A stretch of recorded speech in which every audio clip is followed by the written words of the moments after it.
Urea కోసం రైతులు ఆందోళనలకు దిగారు. జాతీయ రహదారిపై రాస్తారోకో నిర్వహించి వాహనాలను అడ్డుకున్నారు. మెదక్ జిల్లా తూఫ్రాన్, మనోహరాబాద్ మండలాల్లో రైతు వేదికల వద్ద అధికారులను నిలదీశారు. ఇంకా ఎన్ని రోజులు కాలయాపన చేస్తారు అంటూ ఆగ్రహం వ్యక్తం చేస్తూ నిరసన తెలిపారు. మనోహరాబాద్ మండల కేంద్రంలో జాతీయ రహదారి NH-44 పై అడ్డుగా కూర్చొని నిరసన వ్యక్తం చేశారు. ఈ విషయం తెలుసుకున్న పోలీసులు రైతులకు నచ్చజెప్పగా నేడు యూరియా సరఫరా రాకపోతే ఊరుకోమని తేల్చి చెప్పారు.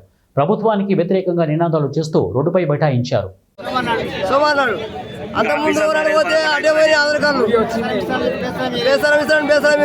మళ్ళీ బుధవారం ఇస్తారు. మళ్ళీ మొన్న పోయి జిరాక్స్ తెచ్చిన ఆ మేడం రాసుకుంది, నా ఫోన్ నెంబర్ తీసుకుంది. ఇక సేవరావు అవి బుధవారం రమ్మన్నది. బుధవారం అంటే ఇలా సోమవారం మంచి ఇలా వచ్చినాము. ఇప్పుడు పొద్దుగాల లేవగానే వచ్చినామా అంటే ఇక గోధురాటే పోయినాయి. ఇక మా పని ఏంది, వేసిన కర్ర వేసినట్టే ఉన్నది. అలాగే కొరత పోతుంది నీళ్ళు. కానీ ఎవరు ట్రాక్టర్కు 5,000 కిరాయి, ఆడలకు 4,000, మసాలకు దుక్కిమందు 2 సంవత్సరాలకు 4,000.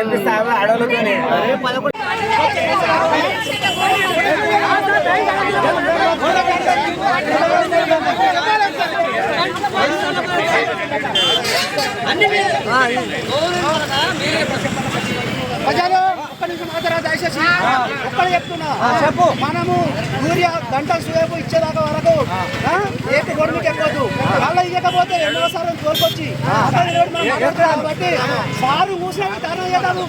అన్నం తినిపిస్తా, ఓడాగా తినిపిస్తారు అందరికీ.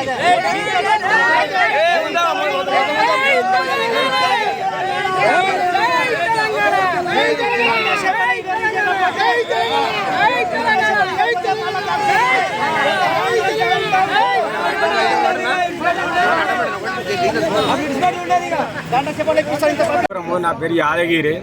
రైతులము 8 రోజులకోలే తిరుగుతున్నాము. నా 3 ఎకరాల పొలము.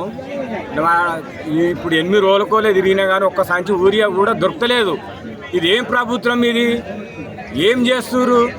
ఇండ్ల ముంగటికి వస్తారు, అప్పటికి అందరం మేమున్నామని చెప్తారు. ఇప్పుడు ఓళ్ళు ఆదుకుంటే అట్లేదు రైతులమంతా ఆగమైపోతున్నాము. వానలు పడుతున్నాయి.